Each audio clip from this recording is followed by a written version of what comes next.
Ito ang kwento ni Noah's Ark. Kwento ito tungkol sa pananampalataya, pag-asa at pangako.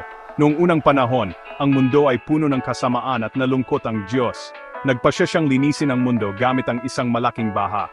Pero may nahanap ang Diyos na isang mabuting tao, si Noah.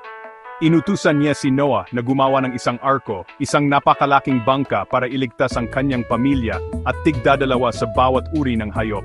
Sinunod ni Noah ang Diyos at sinimulan ang paggawa ng arko, kahit pinagtatawanan siya ng ibang tao. Nang matapos ito, tinipon ni Noah ang kanyang pamilya at ang mga hayop, pares-pares, papasok sa arko. At pagkatapos, nagsimulang umulan at tumaas ang tubig at natakpan ang buong mundo. 40 araw at 40 gabi ang ulan at bagyo. Sa wakas, humupa ang baha at lumapag ang arko sa bundok Ararat. Nagpalipad si Noah ng uwak at pagkatapos ay kalapati para maghanap ng tuyong lupa.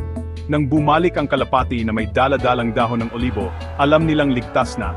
Nakipagtipan ng Diyos kay Noah, nangakong hindi na muling babaguhin ang mundo.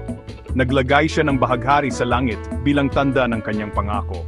At iyan ang kwento ni Noah's Ark, isang kwento ng pananampalataya, kaligtasan at pag-asa. Salamat sa panonood.